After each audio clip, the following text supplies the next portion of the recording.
Tensions running high in the Middle East. Why the State Department is ordering Americans to leave Iraq. 2020 candidates are hoping their policies win over voters. Some of the biggest issues the frontrunners are talking about. And the White House is preparing to release a plan on immigration. But will it get support on Capitol Hill? All this and more tonight on Faith Nation.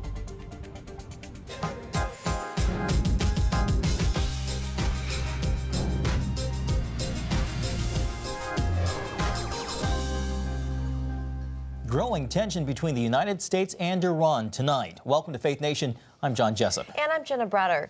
The U.S. State Department is ordering American personnel out of Iraq, which neighbors Iran. The Iranian regime tonight calling the move unnecessary. CBN News national security correspondent Eric Phillips is monitoring the situation and joins us now with a breakdown. Eric? Jenna and John, it seems the level of concern grows by the day. 2 days ago, the State Department warned Americans not to travel to Iraq and to remain vigilant throughout the entire region. Then came the call for many Americans to leave altogether.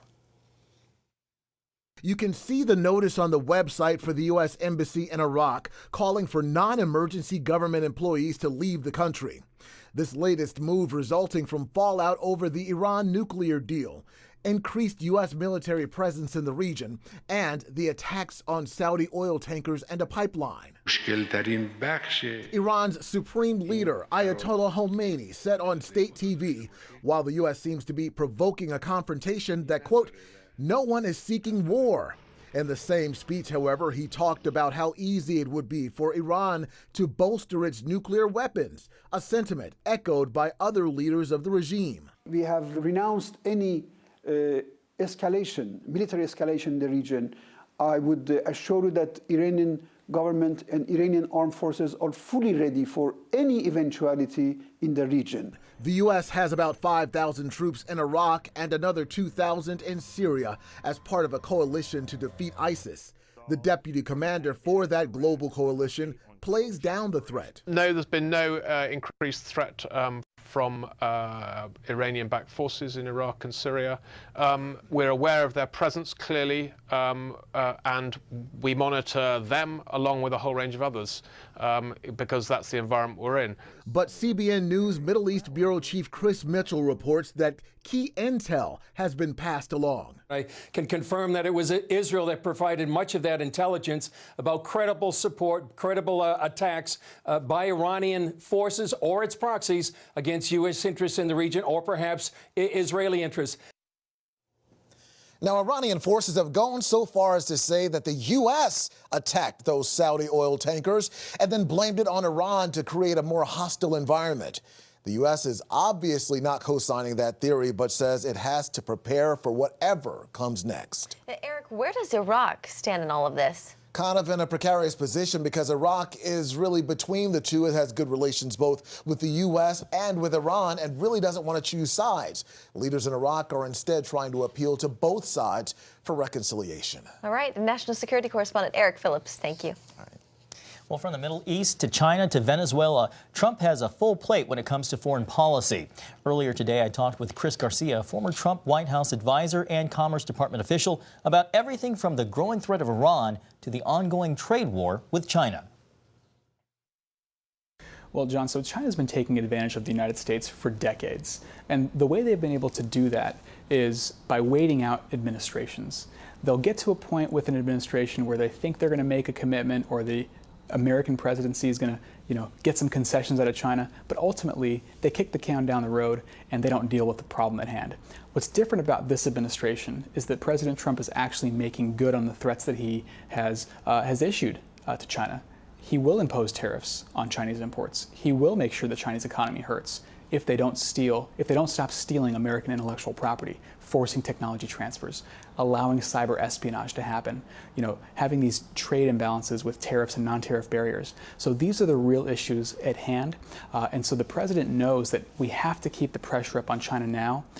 If they make a concession, like they did this last week, and then ultimately withdraw that concession, there has to be a penalty. So China has to feel this hurt. The good news is that because the U.S. economy is doing so well right now, we've got GDP growth above 3%, we've You've got unemployment numbers very, very low. You've got a lot of people working right now. Americans are seeing wage growth as well. We can absorb a lot more of that impact if these tariffs take effect than the Chinese can. We saw the Chinese hit back with retaliatory tariffs. How long can this last indefinitely before it starts to impact Americans? And do you think that this will have an impact on the 2020 elections? Yeah, absolutely. So first thing is, I always try to liken this trade relationship with China as a really bad contract with your cable provider. You know you're getting ripped off. You know you can get a better deal somewhere else. But it's not until you walk away or you attempt to walk away and make that threat that they all of a sudden can give you a better deal. So the same thing happens right here with China right now, except we're dealing with trillions of dollars and we're dealing with national security.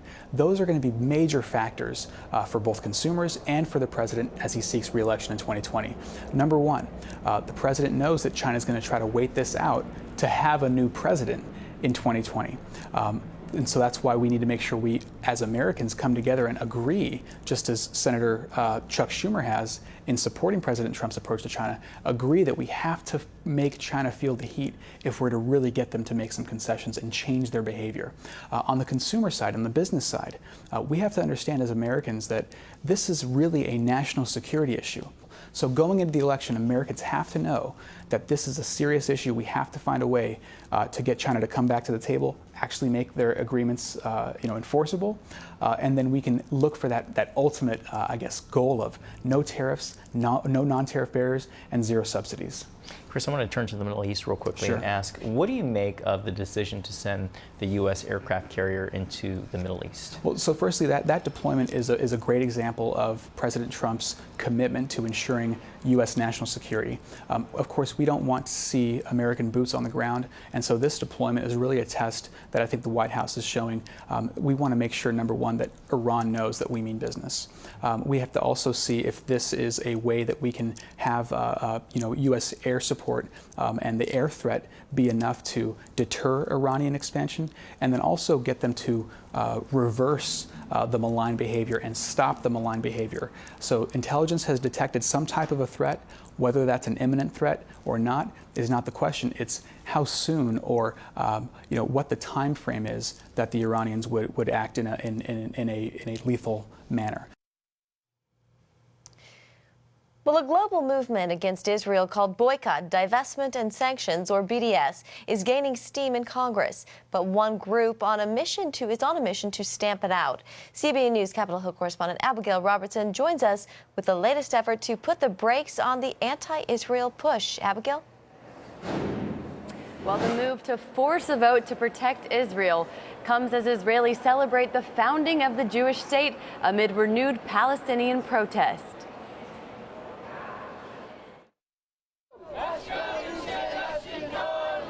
Palestinian activists protesting a major international event in Israel are only part of a growing anti-Israel movement. There is a rising trend in anti-Semitism across the world. Now, Republican leaders want to force a vote that would protect Israel from boycott, divestment, and sanctions. The BDS movement seeks to prevent individuals, private companies, and even entire countries from doing business with Israeli firms. The ultimate aim is to exclude, isolate, and delegitimize Israel. Instead, lawmakers want to give state and local governments permission to refuse to work with companies involved in BDS. The BDS movement would hurt Palestinians who are making good wages. Minority Whip Steve Scalise believes Israelis wouldn't be the only ones hurt by the BDS movement. Where you have members of Congress expressing anti-Semitic views on a regular basis now, and also embracing and supporting this boycott and divestment movement. A bipartisan proposal to counter BDS passed the Senate with 77 votes in February, but hit a roadblock in the House. Let's send a signal again to the nation and to the world. House lawmakers hope a force vote will reignite that legislative option. There's an opportunity for those Democrats who believe in standing up to anti-Semitism have an opportunity to do so. Do not let your leadership stop you. Lawmakers say the bill is necessary to contend with a growing voice in Congress supporting the anti-Israel movement. We should not have to be talking about a member of Congress who time after time after time is making anti-Semitic remarks? Lawmakers in the House need 21 Democrats to sign the petition to force a vote on the House floor, and that's less than the amount of Senate Democrats that supported the anti-BDS bill back in February. Yeah, Abigail, some say the BDS movement is merely a form of activism. Is that true? It's definitely activism, and the founders of the BDS movement are not shy that they do not believe that there should be a state of Israel. They think that the Israeli territory in the West Bank is illegal, and they want to see that territory go back to Palestinians. They want to see walls around Israel dismantled and come down. They believe that they've been wronged, and they also think that this BDS movement, by isolating Israel economically, is one way to squeeze the country of Israel. They think that that's one way to get what they want, and as I said, to isolate Israel. All right, Abigail Robertson for us on Capitol Hill. Thank you. Democratic presidential frontrunner Joe Biden is taking flack from Congresswoman Alexandria Ocasio-Cortez over climate change, highlighting the rift between the party's old guard and its progressive wing. The freshman congresswoman from New York is trying to rally support for her Green New Deal, which critics say will cost trillions of dollars. Biden's campaign reportedly is shaping a policy that will appeal to both environmentalists and blue-collar voters. Ocasio-Cortez made a veiled jab at the former VP for not taking action in the past.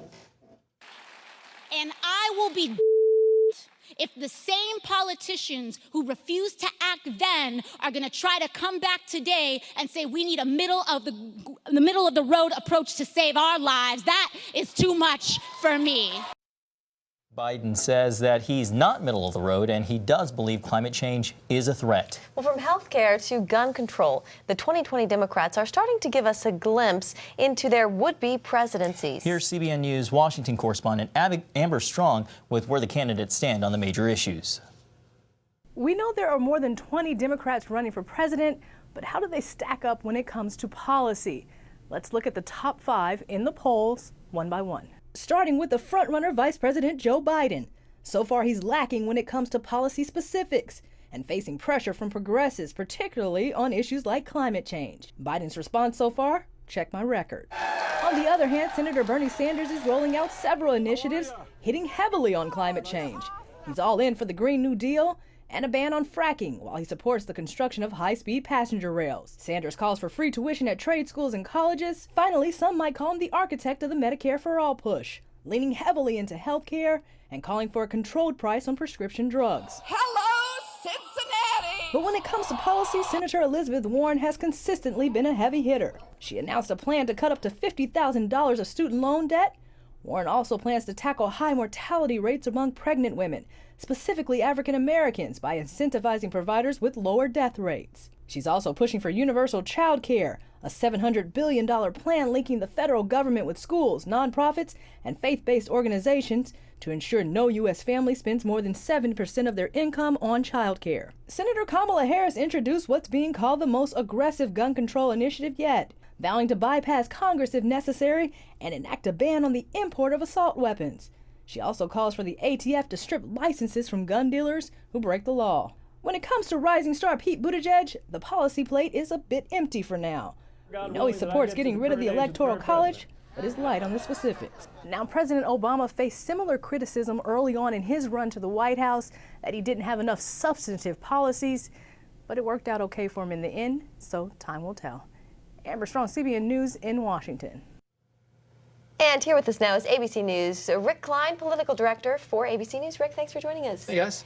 You see this rift between Alexandria Ocasio-Cortez and Joe Biden. What does this mean for a unified Democratic Party? It's fascinating because I think inside of it you see this generational divide, this ideological divide, and an attitudinal divide. The idea that Joe Biden says, or one of his people say middle of the road, and that's a curse word to AOC and to this generation of Democrats that's come in looking for really strong radical change and strong positions on things like climate change. That's pretty telling. And Joe Biden is one of the few Democrats who isn't going to cower to the AOC crowd either. His response is basically, look at my record here before you critique me. I'm not trying to be middle of the road. I've been aggressive on this. So it is an interesting rift because we've seen Biden in some ways consolidate his front-runner status, but that just puts a bigger target on his back. And, up until this point, we've seen all of these Democratic candidates play pretty friendly.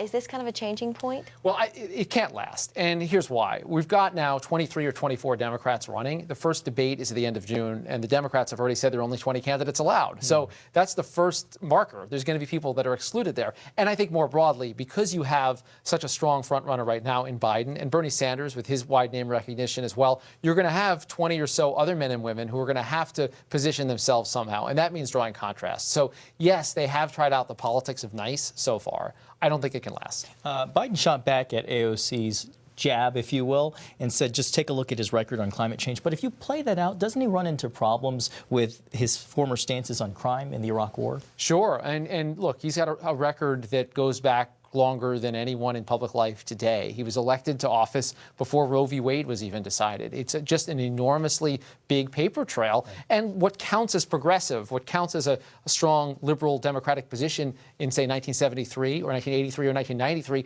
looks so different in the light of 2019. So he's trying to make the argument that, look, based on where things were, when I said this in 1987 about the climate, that was a very strong progressive position. That may be right, but for voters or even candidates who have really no memory of 1987, that's kind of hard to explain. Sure. Follow-up to that. So Mueller was supposed to be on Capitol Hill today. He was a no-show. The White House today saying that no do-overs to House Democrats who are investigating the Mueller probe. But a new Morning Consult poll shows that a majority of Americans, 56%, think that he should testify. So the question on everyone's mind is, will he or won't he? I think he will. I think we saw Chairman Schiff. I think Chairman Adler said the same. They expect it to happen at some point. Attorney General Barr has said he's open to it. The president at first said don't do it, but then he's said he's going to defer to the Attorney General. I think it's just a matter of scheduling, a matter of time. I think it's going to happen, and we'll see what he says and how he says it and how it's fashioned. I think Democrats may be investing a lot of hope or expectations that he's going to come out and suddenly free himself of what he couldn't say in the report. Doesn't sound like Bob Mueller to me, but I think he's going to have that moment. I find it hard to believe that we could go the rest of forever and not hear from him in Congress. Democrats keep throwing around the phrase constitutional crisis, Rick, but at some point, will their voters get sick of this whole narrative of investigating but not impeaching? How do they play this out? Yeah, it's interesting because for some of their voters, they wanted impeachment a long time ago. There's others that have said more broadly there's no need for this. But I think they come up against a couple of things. As long as the White House is going to stonewall, impeachment actually offers an opportunity to get answers to things. So just starting proceedings starts to get answers. But why would you start it if you don't? There's not going to be a good solution. And this is what all of this is what leads Speaker Pelosi to say the president's basically baiting us. He wants us to impeach him. He's daring us to do it, and we're not taking the bait so easily. That said, I feel like with every passing day, every passing document request that's being stonewalled, every new person that was not going to appear, we get closer. We inch a little bit closer to the I word. I want to move on to a completely different topic. The Alabama state lawmakers just passed the most restrictive abortion law in the country with no exceptions for rape or incest. The goal here, of course, is to get this Roe v. Wade overturned at the Supreme Court. Where do you think this is going to go, and how important of an issue is this for voters in 2020? Well, it's going to be at the high court at some point, whether through Alabama or Georgia, or there's half a dozen other attempts like this that get at the heart of what is right now constitutional precedent of a right to an abortion that's in the Constitution. Does that get written away? It depends on the high court. I think politically, we're seeing a number of Democrats go on offense on this and start to calculate that, Democrats have had to be on defense on the abortion issue for a long time. Now that you can say that a woman's right to choose is actually under some kind of threat, we are free to do this. I think it's telling that Senator Gillibrand's going to be going to Georgia to meet with people that are on the other side of that issue. And the number of strong statements out from the candidates today about trying to protect a woman's right to choose. And it's going to get fought out politically. And, I think Democrats have been cautious on this because they recognize the organizing power on the right. President Trump very famously during the campaign said if he got elected, Roe v. Wade goes away automatically. Right. Of course, that didn't happen. But as it becomes a realistic possibility, as you start to count the noses on the Supreme Court, you could see the political momentum shift and Democrats start to use that as an organizing issue for themselves. Yeah, just a few seconds left here, Rick. But social issues in 2020, what other ones do you think we'll be keeping an eye on? Well, I think we talked about Mayor Pete earlier, and I think the fact that he's openly gay and talks about his religion the way he does kind of opens that up to discussion. I think issues around family leave are big ones and relevant ones, maybe bipartisan ones. I think also the idea of the social safety net becomes a big question. The president has been talking about budget cuts, pretty severe ones, to try to get the deficit in order. What does that mean for the compassion that's part of the argument? I feel like social issues are always out there, and they can be used by either party in different ways. All right, Rick Klein, thank you. Thanks, guys. Thanks, Rick. Well, the White House is taking on border security. A look at their new plan for immigration when we come back. Welcome back. Crime and harsh living conditions are driving many away from South America to head to the southern border to seek asylum here in the United States. But with the rush of asylum seekers, there's been a record number of arrests on the border, more than 100,000 in April alone. That could be what's behind a new push to change the nation's asylum laws. CBN News White House correspondent Ben Kennedy joins us now with details. Ben?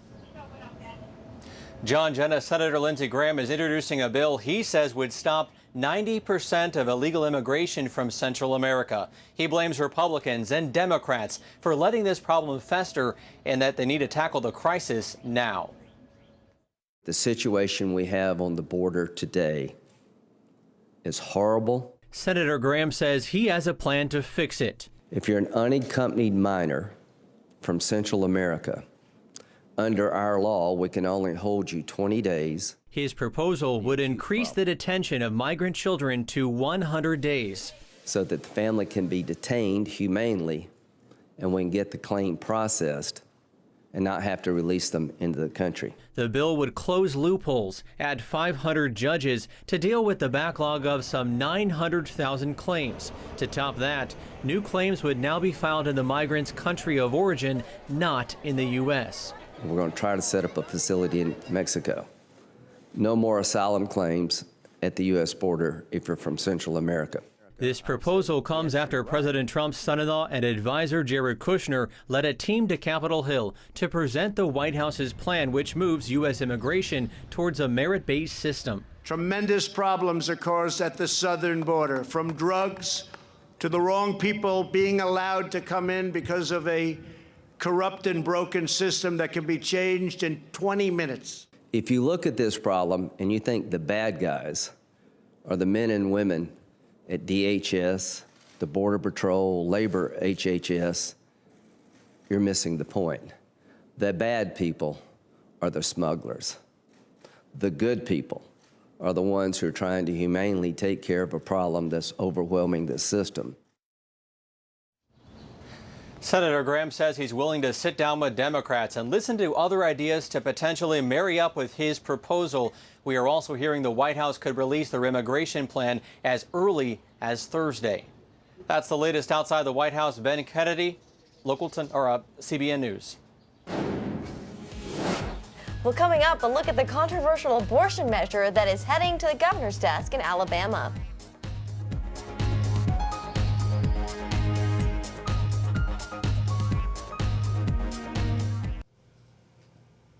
Alabama lawmakers have passed the most restrictive abortion bill in the nation. The bill, which bans nearly all abortions, is aimed at challenging Roe v. Wade in the Supreme Court. And while some lawmakers in the state are upset the bill passed, pro-life advocates are optimistic about what comes next for abortion in America. I apologize to the women of Alabama for this archaic law that we passed. There's an optimism in the pro-life movement and a pessimism now in the pro-abortion movement. They're seeing the changes at the federal level, especially with the Supreme Court. They're seeing the actions that President Trump is doing. And they're seeing, after 47 years of Roe v. Wade and the devastation that it's caused. The bill now heads to the desk of the governor. Republican Kay Ivey says she wants to thoroughly review the bill before signing it into law. Well, that is going to do it for tonight's Faith Nation. Have a great evening.